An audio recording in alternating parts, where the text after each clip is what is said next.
Hello hi dear students, welcome back to my channel home science की पाठशाला। आज का जो टॉपिक है वो क्या है? फूड और न्यूट्रिशन से रिलेटेड है, ऊर्जा। ठीक है, आज हम क्या पढ़ेंगे? ऊर्जा। ऊर्जा यानी एनर्जी। आज हम एनर्जी पढ़ेंगे। अब हम सबसे पहले जानेंगे एनर्जी होती क्या है। एनर्जी हमारे शरीर में निहित होती है, जिससे कि हमारे शरीर का अच्छे से संचालन हो रहा है। हमारे शरीर में जितनी भी आंतरिक क्रियाएं हो रही हैं, जितना भी शरीर का निर्माण हो रहा है, वृद्धि हो रही, विकास हो रहा, सारा ऊर्जा के अंतर्गत ही होता है। ठीक है, ऊर्जा अगर नहीं है शरीर में तो शरीर एकदम मृत है। ठीक है, इतना समझ लीजिए। ऊर्जा शरीर के अंदर निहित एक एनर्जी जो है शरीर के अंदर निहित होती है। ये एक ऊर्जा होती है जो कि शरीर के संचालन में कार्य करती है। इतना समझ में आया? अब हमें ऊर्जा मिलती कहाँ से है? ऊर्जा हमें मिलती है भोजन के थ्रू। भोजन में भी ऊर्जादायक पदार्थ कौन से हैं, ये हम लोग पहले डिस्कशन कर चुके हैं।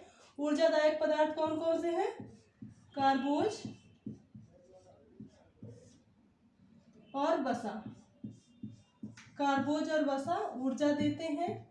और प्रोटीन, प्रोटीन से भी हमें ऊर्जा मिलती है। ठीक है, प्रोटीन से भी हमें ऊर्जा मिलती है।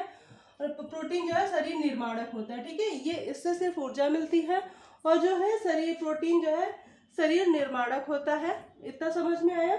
ऊर्जा हमें खाने के साथ मिलती है, और खाने में भी जो हम भोजन करते हैं वो कार्बोज और वसा के से और प्रोटीन से हमें एनर्जी मिलती है। ठीक है, जब कार्बोज जलता है, जब कार्बोज और वसा का ऑक्सीकरण होता है, इसका क्या होता है? कार्बोज और वसा का ऑक्सीकरण,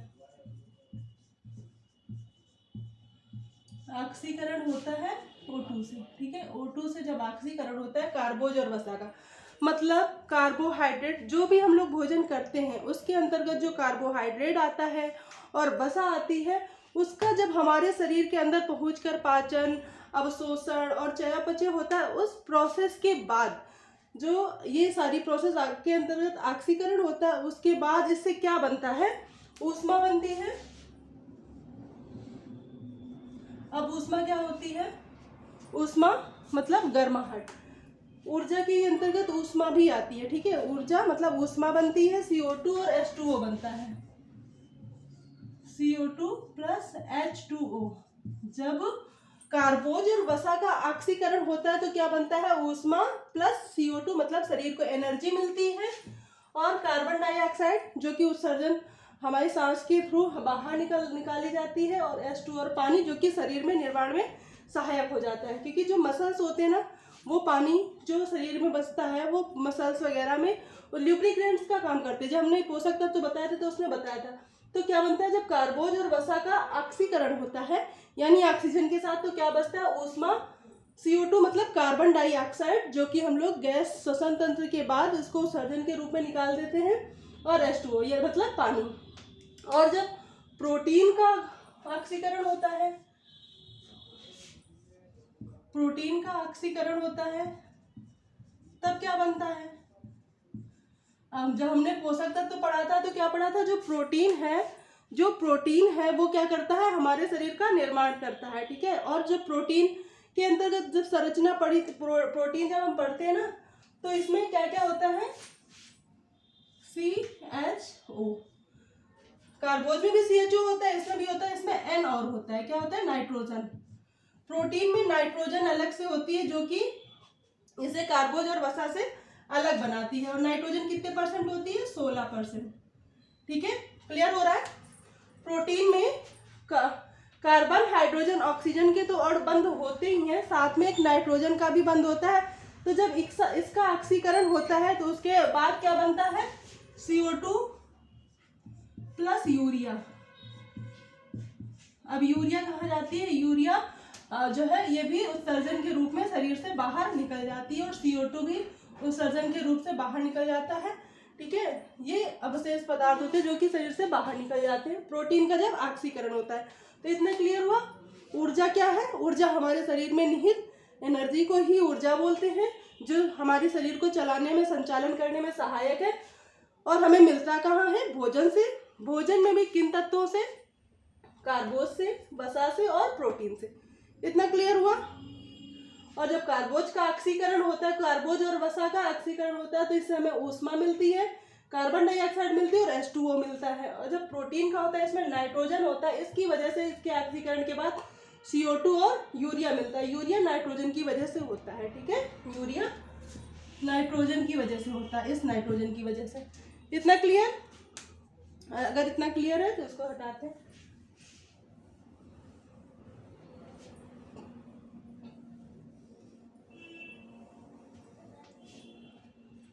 अब हम ऊर्जा का मापन देखेंगे। क्या देखेंगे? एनर्जी का मापन।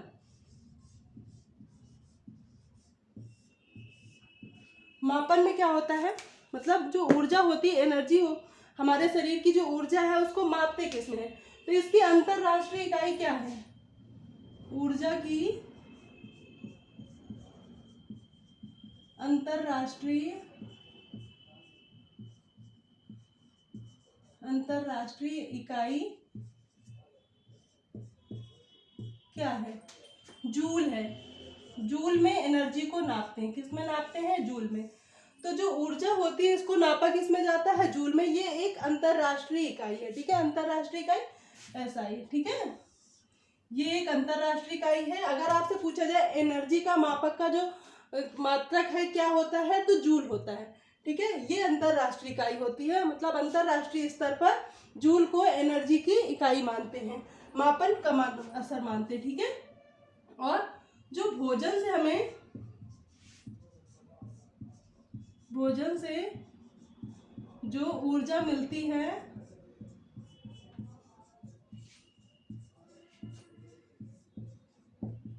उसे किलो कैलोरी में नापते हैं।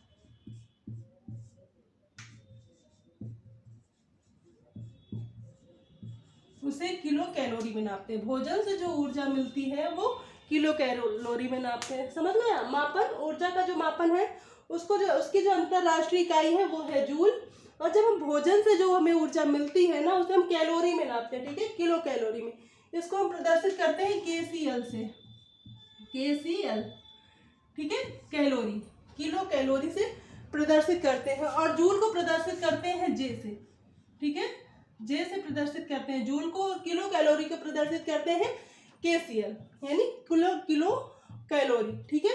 तो ऊर्जा की अगर अंतरराष्ट्रीय इकाई आपसे पूछी जा रही है तो जूल होगा, और भोजन से प्राप्त जो ऊर्जा हमें मिलती है उसे हम किलो कैलोरी में नापते हैं। दोनों का साइन क्या है? जूल का J और किलो कैलोरी का KCl। इतना क्लियर हुआ? अब हम ये समझेंगे कि जो किलो कैलोरी होती है वो मतलब कैसे नापते हैं, कितना क्या होता है, तो वो किलो कैलोरी आती है। तो अगर 1 किलोग्राम पानी, इसमें पानी है,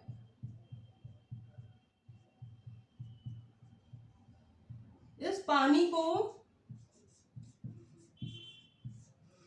पानी का तापमान, जो इस बीकर में पानी रखा हुआ है इसका तापमान 1 डिग्री सेल्सियस बढ़ाने के लिए, मतलब 1 किलोग्राम पानी को कि जब उसमें 1 डिग्री सेल्सियस बढ़ जाता है तो वो 1 कैलोरी के में मापा जाता है। किसमें? 1 कैलोरी में मापा जाता है। जब जितना तापमान 1 kg वाटर, मतलब जितनी एनर्जी की जरूरत होती है 1 किलोग्राम पानी को 1 डिग्री सेल्सियस टेम्परेचर बढ़ाने में जितनी ऊर्जा की जरूरत होती है वो 1 कैलोरी होती है, ठीक है, 1 किलो कैलोरी। इतना क्लियर? अब हम देखेंगे जो ये जूल है इसको कैसे मापा जाता है। इसको तो हमने देख लिया, 1 kg पानी को में 1 डिग्री सेल्सियस बढ़ाने के लिए जितनी एनर्जी लगती है वो कैलोरी होती है। अब जूल क्या होता है? 1 किलोग्राम, कोई 1 किलोग्राम ये सामान है 1 kg का, इसको 1 न्यूटन बल लगाकर, मतलब 1 न्यूटन बल लगाकर कितनी दूर खिसकाना होता है। मतलब कोई सामान है वो 1 kg का है और उसको 1 मीटर तक 1 मीटर दूर तक इस स्थान पर पहुंचाने के लिए 1 केजी कोई सामान है, उसमें 1 न्यूटन बल लगाकर 1 मीटर दूर तक पहुंचाने के लिए जितनी एनर्जी की जरूरत होती है, जितनी ऊर्जा की जरूरत होती है, आवश्यकता होती है, वो क्या कहलाता है? जूल। क्लियर? अब जूल और किलो कैलोरी में मतलब समझ में आ गया? ठीक है, खर्च होने वाली ऊर्जा से। ठीक है, इतना क्लियर?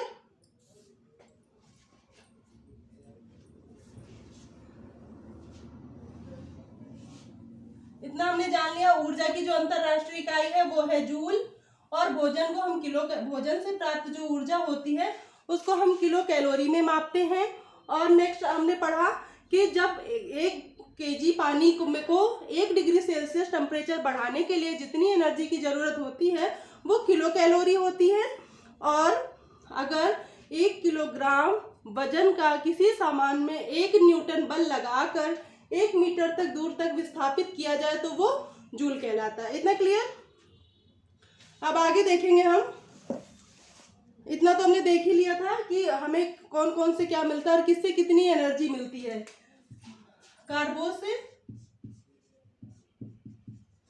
कार्बोज ये बहुत इंपॉर्टेंट है, ये आपको हर चैप्टर में लगभग मिलेगा। और कार्बोज, वसा और प्रोटीन से हमें 4 कैलोरी ऊर्जा मिलती है, 4.2 भी कह सकते हैं। ठीक है, 4.2, और वसा से 9.2 कैलोरी, और प्रोटीन से भी 4.2 कैलोरी ऊर्जा मिलती है। इतना क्लियर था ना? जो कार्बोज से हमें 4.2 कैलोरी ऊर्जा मिलती है, वसा से 9.2 और प्रोटीन से 4.2 कैलोरी हमें मिलती है। ठीक है, अब हम देखेंगे कि जो उसका होता है ऊर्जा होता है, इसको मापने की जो विधियां हैं वो कौन सी हैं। ऊर्जा को मापा कैसे जाता है, ऊर्जा का मापन कैसे किया जाता है। ये तो हुई मापने की विधि, कैसे कैसे क्या क्या मापन है, किसको किस मात्रक से लिखा जाता है, ये अभी हमने देखा। अब हम देखेंगे ऊर्जा के मापन की विधियां। मापन की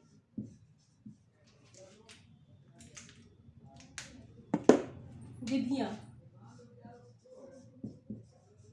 ऊर्जा के मापन की विधियां देखेंगे। तो ऊर्जा को मापने की कितनी विधियां हैं? 2 विधियां हैं। ठीक है, ऊर्जा को मापने के लिए 2 विधियां होती है। एक होता है प्रत्यक्ष विधि, मतलब डायरेक्ट मेथड। दूसरा होता है अप्रत्यक्ष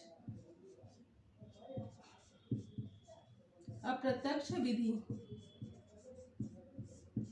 प्रत्यक्ष विधि, अप्रत्यक्ष विधि, मतलब डायरेक्ट मेथड और इनडायरेक्ट मेथड।